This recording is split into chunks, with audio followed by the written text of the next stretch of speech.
it's not that he wants anything specific from there. He wants it all. He wants it out, right? He wants, so if you come back or can communicate to him or instigate some event, which, basically opens it up, that's what he wants. He doesn't want to get a thing. He wants that to happen, and he feels well situated to capitalize on that for his own ends. Is that what we want? I don't really know what we want. with that. I mean, I'm fine with that. Yeah. If it would embarrass our employers, that's a good, I guess, good thing. And not to mention, I mean, think of the wonders, he says, and he talks about the technological wonders undreamed of. We're the most advanced planet in this whole subsector. I mean, the subsector, of Abraxus and its satellite worlds. We are, the cream of the crop here. That makes us look like children. There are ancient technologies. There are undreamed of physics. I don't think Mike will care. He says, I've been collecting intelligence on this for 20 years. Yeah. And I've been able to sift away the rumors and subject it to analyses in our best computers. It's real and it's there. And we are going to make it known, and I will be ready. I'm suppressing a fist bump now, You're so naive. I am. Yeah. Okay, so that's your patron, and so he'll put the mechanisms into place, for this, and just to check here, right? And you're right. It's about self-revelation by a psionic talent. So if you admit to being psionic, or if you demonstrate your psionic talent in some way that somebody can do it, fortunately, telepathy, they don't know you've done it. So that is non-risk for this until you hit a telepath. Yeah. And right. Yeah, the good part of the telepath is not going to highly placed people, they could definitely be telepaths. Yeah. And also the psionic individuals detected by the public or authorities, that's when we would go into our roles for what would start happening to you. Okay. And also, whenever you're defying the law in a particular place, the law level is the role, the target for the role to evade. Okay. So that is, we've got a system for when you guys start trying to, nice. to screw around. Yeah. So it's kind of. Yeah, I like repercussions that we're not only hobos doing stupid stuff. Right. And and also the other point too is that these roles do actually frame situations in a useful way. For all we know, you'll be fugitives running through the back alleys of the bad places, or you'll be like in the administration, shuffling papers the way you want them to. Which I assume you could do that. With this role that you made, it's going to roll forward until some other kind of role is called for. So you can go to your administrative work. You find your life surprisingly easy. It's remarkably, you don't have to go walk off and stand in line to go work in the factory like everybody. Right. So I quickly get lazy. Yeah. You see, right? Give up your workout routine, right? Again. Yeah. And only 10 hours of work. That's nothing. And so you'll find yourself doing pretty well. Now we're going to roll for, I think probably a week will go by. That's the same week that you used. So we're not shipping out immediately? No. This has to get arranged and you have to be kind of regularized to some extent. And so I don't know about this per day, but I am going to roll for at least a couple of encounters. So it is... I'm pretty sure it's a single die 5 or 6. No encounter, first time through.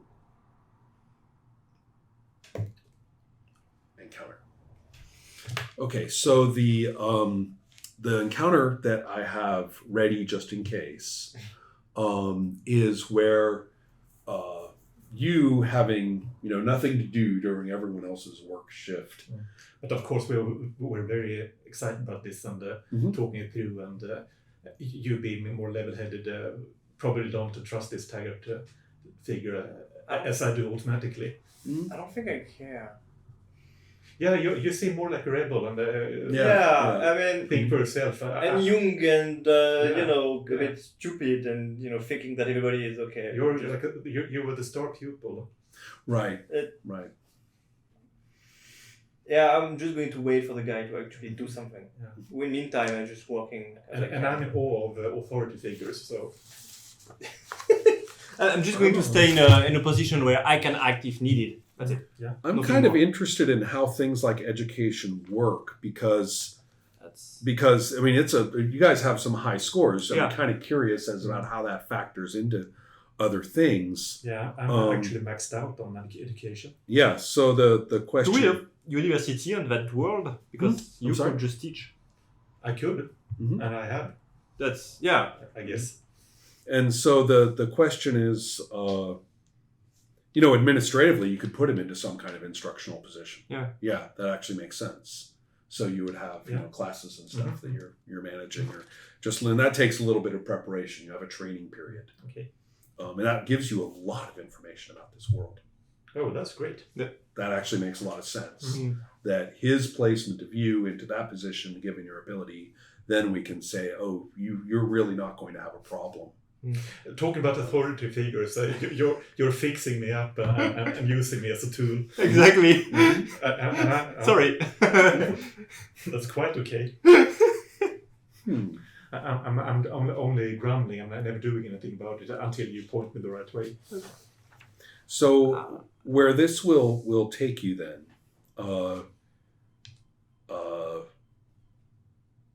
I think you do have limited requirements. You have an easy position. So you would find yourself being able to take walks or to maybe get. Yeah, I'm not used to this much free time. Yeah, exactly. Don't really know what to do with myself. Lot of walks. So then that leads us to our ability now. You're in a semi-urban. That's combat. That's self-improvement. Let's skip through combat. That's my die again. There. So now we're going to go to, now that we have an encounter, we have to do something kind of interesting. I know who it is. And then, here. So back suit, that's what I put on when I'm on a holiday, vacation suit. Right, yeah. Yeah, okay, so I figured that. Well, this is a dense atmosphere, so you don't have to... no, this is a thin atmosphere on Abraxus. So you don't have to... You can just feel it. You don't have to do anything about it. I could double check on some aspects. But I would be like out of breath if I... okay. Especially with your low endurance. Yeah, And, so not strenuous walks. Just easy walks. Yeah, and just to thin atmospheres, thin, standard, and dense atmospheres are breathable without assistance, but you can feel it. Yeah. So here, the first thing we're going to do is discover the range of the encounter, and this is technically city. It's not as so you're in I think of the buildings as very military, so low scattered uniform buildings and straight lines and stuff like that. But you're wandering out toward the edge of it. Yeah. Into I guess I've got a routine. I'm very into habit. And there's probably a strip of what you would think of as controlled forest as a visual barrier into the work fields a little further away. So you're kind of wandering along the road, next to those trees. And so this is still technically city. It's not forest or woods. Or is it in the forest woods? Yeah. No, I think it's still mostly just buildings and things that you're walking through. Yeah, the forest would definitely. The forest is over there. Yeah, it would definitely scare me. Yeah. Right. Even just a little urban strip Yes, like it is. Yeah. like open skies. True. Yeah. So that means it's going to be -4 on the distance because you're still among the buildings. So I think actually it's Captain Mike. You have encouraged me to get out. Okay. Okay, sure. So this is Don't listen to the grumbling. right. So this is short range, which if it were combat, this is going to be zero band. The 2 bands means that they actually would be in the same band, I think, at 0.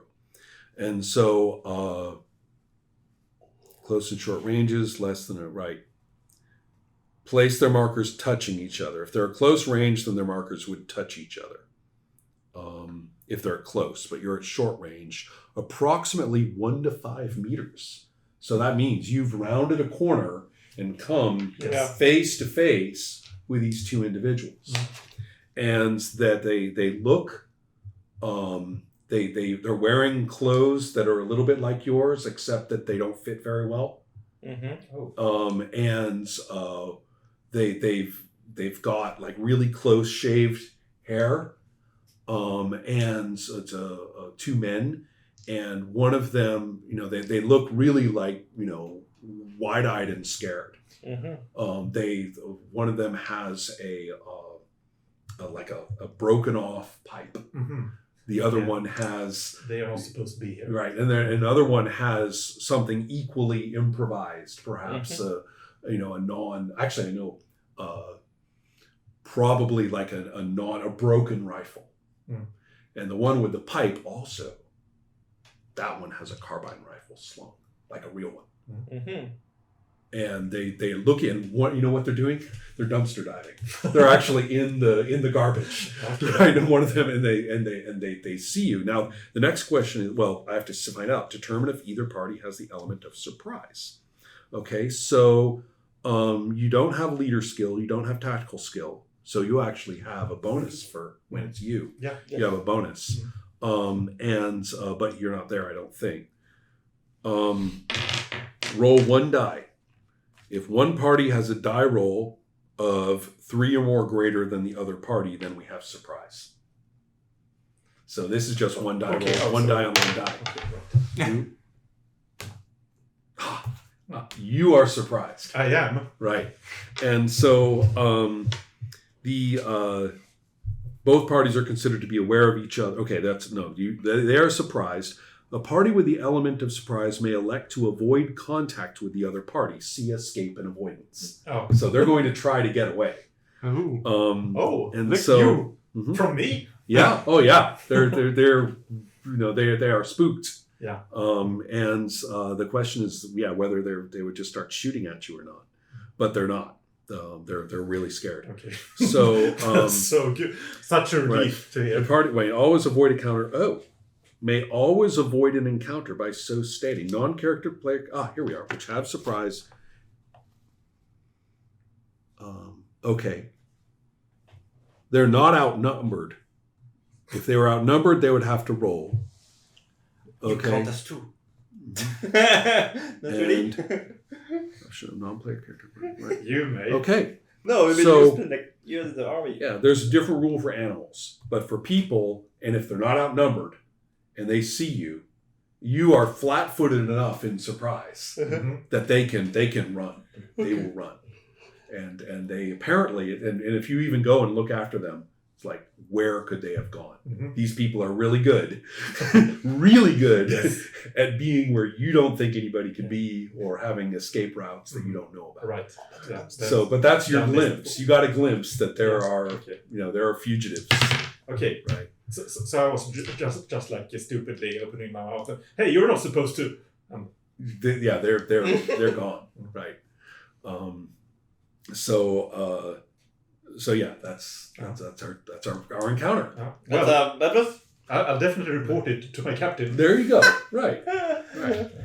People Yeah. So it's interesting. If I rolled for like how many there were, and if there had been more, I might have ruled. I think I would have ruled that they'd attack you. Yeah.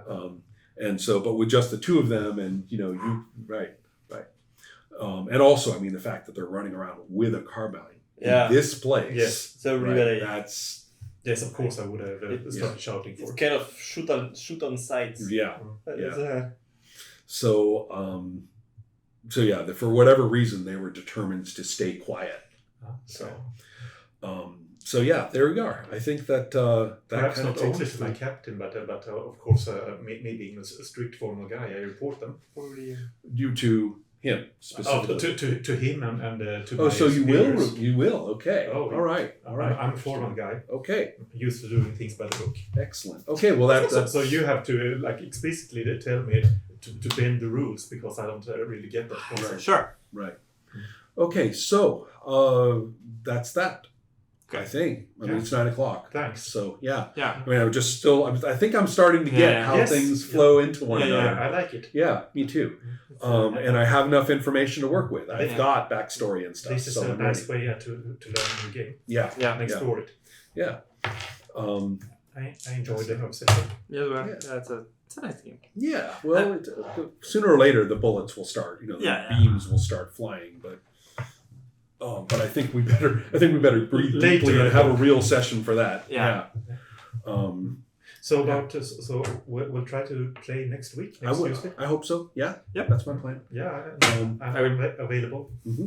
And if planning on. Mm-hmm. And my thinking, and it depends a little bit on how stressful my next few days are. Okay. My thinking is that I'm not really sure I want people to join us as characters. Mm. There's a certain organic learning quality that I think makes a lot of sense for us all to be on the same level. I don't want to have to be teaching someone backward at the same time that the three of us are learning forward. Mm. And on the other hand, I do like it when people join us and watch and chip in and talk and stuff like that. That's fun. So I don't mind that. But I think that's probably best. Yeah, because this is kind of interesting to. I'm starting to like. I'm starting to feel it. Yeah, right. Yeah, that's nice.